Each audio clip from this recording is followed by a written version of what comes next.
الحمد لله رب العالمين الذي هدانا سبل السلام وأفهمنا على شريعة دين الإسلام. أشهد أن لا إله إلا الله وحده لا شريك له، وأشهد أن سيدنا محمدا عبده ورسوله، والصلاة والسلام على سيدنا محمد وعلى آله وصحبه وتابعيه في أقواله وأفعاله. قال الله تعالى في القرآن الكريم: أعوذ بالله من الشيطان الرجيم، بسم الله الرحمن الرحيم. قل هو الله أحد الله الصمد لم يلد ولم يولد ولم يكن له كفوا أحد. صدق الله العظيم. Bersyukur pada Allah Subhanahu wa Ta'ala atas segala limpahan rahmat dan nikmatnya, sehingga pada hari ini, yaitu hari yang ke-12, Allah masih memberikan kepercayaan kepada kita untuk tetap dan selalu menjadi salah seorang hamba Allah yang melaksanakan ibadah puasa selama Ramadan. Mudah-mudahan 11 hari yang sudah berlalu, semua amal ibadah kita, baik itu puasa dan ibadah di malam hari, diterima oleh Allah Subhanahu wa Ta'ala, dan sebagai bekal awal untuk memberatkan timbangan amal kebaikan di akhirat kelak. Salam dari Rasulullah Sallallahu Alaihi Wasallam dan juga kepada seluruh keluarga dan sahabat sekalian. Sedang jamaah zuhur yang dirahmati Allah, hari ini nomor undian yang ke-12. Undian 12 lomba pidato dan lomba ceramah. Dewan Hakim Pak Elizan.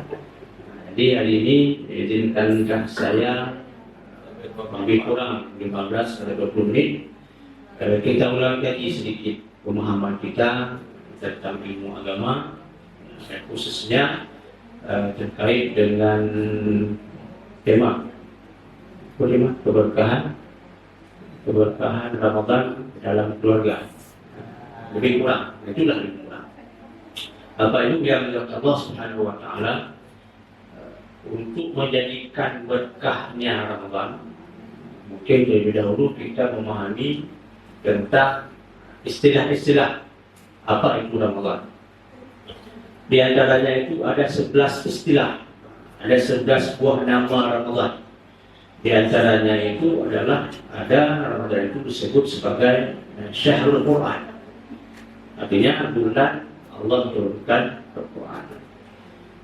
Syahrul Quran itu salah satu kesempatan bagi kita yang hidup dalam sebuah keluarga untuk mengikuti didik Rasulullah SAW yang beliau selalu mentadaruskan Quran itu dengan malaikat Jibril ketika bulan Ramadan. Jadi Muhammad tadarus Quran setiap Ramadan dengan malaikat Jibril. Maka itu salah satu momen untuk kita dan sebuah keluarga itu untuk menyediakan kesempatan untuk bisa bertadarus dalam sebuah rumah tangga, minimalnya antara suami dan istri. Jadi sering mengingatkan bagi yang ada suami, yang ada itu maka tadarus malah itu kok. Jadi malah itu kok. Sebaliknya yang ada istri, yang ada motor tadarus. Jadi itu diantaranya. Dan para ulama itu menyebutkan bahwa berkah Ramadan untuk rumah tangga itu, pertama kata ulama itu, Ramadan itu momen untuk meningkatkan kebersamaan antara suami istri dan juga anak-anak. Di mana letak kebersamaannya? Pertama ketika berbuka puasa. Nah, kalau berbuka puasa itu kesempatan. Kalau biasanya kita makan malam itu jarang bersama, biasanya itu makan duduk dengan suami istri jarang, maka kesempatan buka puasa itu maka luangkan waktu. Jangan habiskan waktu berbuka di luar. Jadi bagi kita suami-suami, jangan biasakan buka puasa di luar, kecuali bersama istri, bawa istri minum. Tapi kesempatan berbuka itu kesempatan kita mengumpul kebersamaan dengan suami istri di rumah tangga, walaupun dengan salah keadaannya. Maka Ramadan itu ingatkan kita sebenarnya mengingatkan kita, wahai lelaki, wahai perempuan, wahai suami, wahai lelaki, wahai istri, ini momen bagi anda berdua, supaya yang tadinya kehidupan anda makan berbeda tempat, beda sebagainya, maka ini momennya. Maka jadikan buka puasa itu yang sama. Makanya Allah itu memberikan kesempatan kepada kita yang berpuasa itu dengan ketentuan-ketentuannya. Maka Allah diatur oleh Allah kapan kita berpuasa, kapan kita berbuka. Nah, maka itu sebuah ketentuan agar rumah tangga itu tetap akur sama namanya. Satu. Yang kedua, Ramadan ini ingin mengingatkan kita sebenarnya untuk menyamakan dan menyatukan selera. Betapa selera sebenarnya. Nah, dalam rumah tangganya suami istri itu apapun yang dimakan, apapun yang dimasak, maka wajib menerima walaupun berbeda dengan kebiasaan yang kita makan. Jadi punya rumah tangga nan menero anu lelaki matanya lakon ke katun lain pindah hari itu maku. Nah, jadi hilanglah selera. Akhirnya enggak ada. Akhirnya nampak puasa. Nah, jadi itu menyamakan selera. Nah, makanya kalau saya sejak tahun 2010 itu kami yang di hari Megang itu atur menu sampai 15 Ramadan. Begitu masuk puasa ke-10 itu atur untuk 16 sampai 30. Atur menu sesuai selera ada. Selera ayah kibar, selera mak kibar, selera anak kibar. Untuk yang selera tadi hai dia wajib ikut. Hanya wajib ikut. Nah, itu menyamakan selera supaya rasa di rumah tangga itu semakin dapat dengan tidak memperhatikan keinginan masing-masing. Itu dua. Yang ketiga, Ramadan ini sebenarnya ingin ingatkan kita itu untuk saling bantu dalam rumah tangga. Jadi sebuah rumah tangga kalau dalam hal sisi memasak itu saling membantu. Dalam hal kalau misalnya istri masak ikan, kita suami kan apa beda apa salahnya kalau kita bantu masak nasi. Tidak bisa masak nasi, tidak terbiasa. Ada piring dirak, cok pingan-pingan, duduk atuh, cok gelah, duduk atuh gelah, atau cok hidup, aduk cowok, arah sering membantu itu rumah tangga. Tapi kalau sebuah rumah tangga itu hanya bertimpakan kepada istri, bainau, atau lintu jadi lintu yang belum ikut, lintu dah gulang, itu berolah. Jadi berolah. Bagi ini, maka Ramadan itu memohon seperti itu saya membantu. Ya. Dan itu selanjutnya, Ramadan itu sebenarnya ingin mengingatkan kita agar saling memberikan pendidikan pemahaman dalam rumah tangga. Nah, makanya dalam kitab Syiarul Qalibin, Imam Ghazali mengatakan, sahib itu min rijalillahi ta'ala. Saya punya kawan, kata beliau, yang kawan-kawan saya itu adalah para aulia Allah. Kemudian mereka itu memberikan nasihat kepada kita. Iza raja'ta ila abna'in nas, jika engkau kembali kepada keluargamu, pulang ke rumah tanggamu, pulang ke masyarakatmu, fa'idhum bi arba'ati khisalin, maka ajarkan mereka tentang 4 perkara. Jadi kita yang pulang ke rumah, misalnya kita pulang ke rumah, jumpa istri, jumpa anak, jumpa suami, maka ajarkan 4 perkara katanya. Apa perkara itu? Pertama, man yuksiril akla fala yajidu lazatan ibadah. Barang siapa yang banyak makan, yang banyak makan, maka dia tidak akan mendapatkan lezatnya ibadah. Di rumah tangga itu momen mengingatkan, saya ingatkan, beli, maka di ibu beli bangun, beli dia rumah pun beli, tapi mana mengata, jika kau beli tidak sudah, beli tidak, jika kau beli. Artinya apa? Kalau sebuah rumah tangga itu hanya mengedepankan makan saja, boleh berbuka puasa, berbuka puasa kan tantang batik ini, tiang listrik, tiang kata. Begitu besar selera kita untuk makan, sehingga jarang orang yang makan sedikit ketika berbuka puasa. Ada lagi yang makan banyak. Tapi ingat, orang yang banyak makan tidak akan dapat lezat ibadah. Ibadah yang mana? Salat kah? Quran yang dibaca? Atau ada baca tabut? Kamu dulu. Dia bawa ni gambar tu dah apa? Tapi happy road happy dah tak sadar. Dulu tu dah baju puno mengalir angin. Ketika penuh, angin yang harus dipilih, mahal dipilih, ikut. Satu dia. Apa angin yang harus dipilih, kenapa? Maka orang hanya akan lezat ibadah kalau dia banyak makan. Porsi makanan itu rumah tangga ketika berbuka itu dia tu. Kapan makan nasi, kapan makan kuih. Jadi mereka perlu di dalam mana, tanya berapa, buka. Mereka perhatian, sebenarnya ni pun berdahulu ju. Mereka masuk. Mantan laparan tantang apa orang benar tak? Tapi kalau aku masih hidup pasti aku masih di ini. Yang kedua kata Imam Ghazali itu man yanam kasiran, orang yang banyak tidur lelemu la yajidu fi umrihi barakah, dia tidak akan mendapatkan umur yang berkah. Dia jenuh dulu ada berkah. Dulu lebih banyak. Belum puasa. Belum puasa menyuruh dana maklum. Itu yang paling semangat. Kenapa semangat tanya? Apa?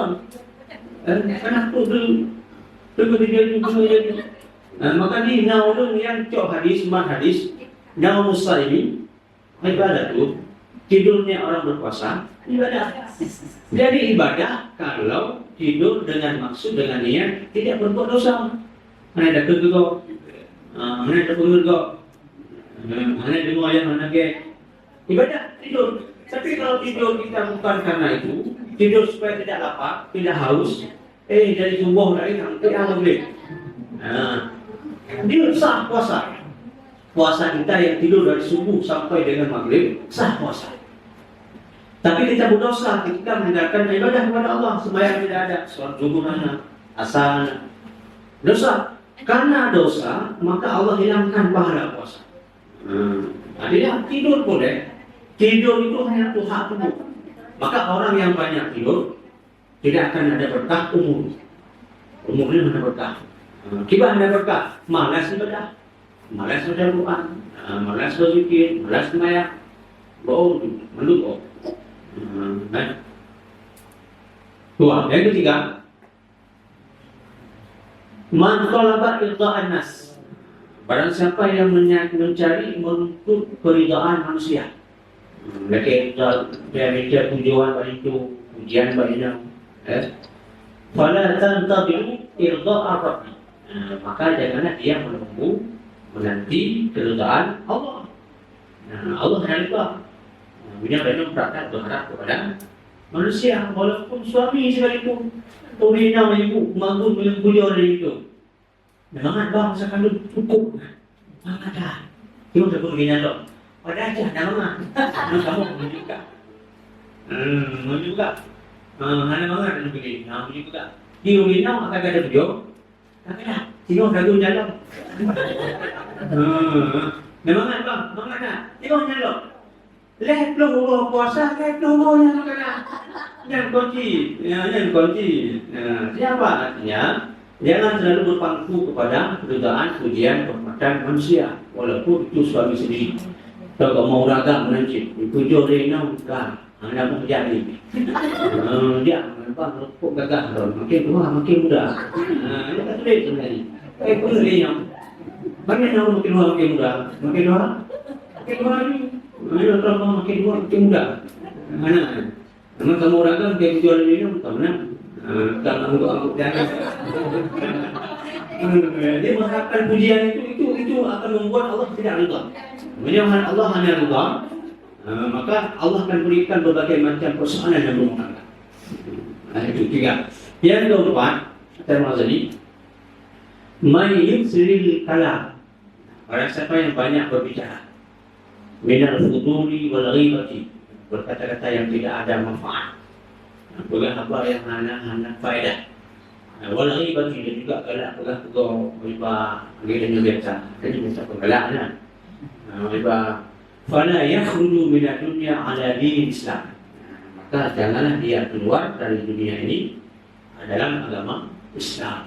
Jadi Allah hanya ridha katanya meninggal dalam keadaan muslim dan mukmin bila beliau meringankan lidah untuk mengatakan sesuatu yang tidak pernah ada faedah, yang hanya pernah manfaat. Maka Allah beratkan lidah kita di akhir hayat untuk mengucapkan kalimat tauhid, kalimat syahadat.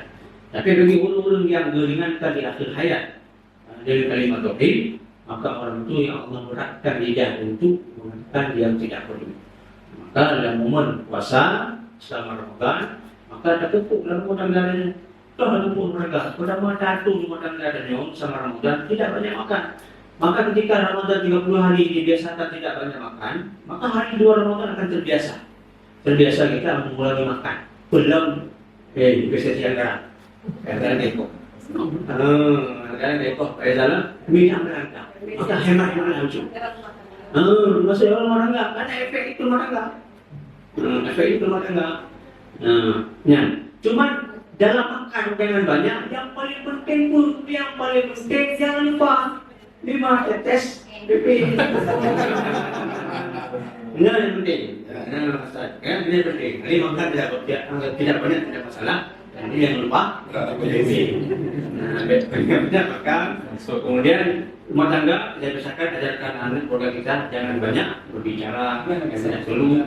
Kemudian jangan banyak menuntut pujian kehormatan dari orang lain. Dan yang terakhir, jangan banyak tidur. Maka isilah Ramadan ini 1 atau 2 jam dengan ibadah kepada Allah. Dan tidurnya bukan demi sembahyang sunat pun demi, berjamaah pun demi, baca ilmu agama pun demi, berzikir pun demi. Bukan.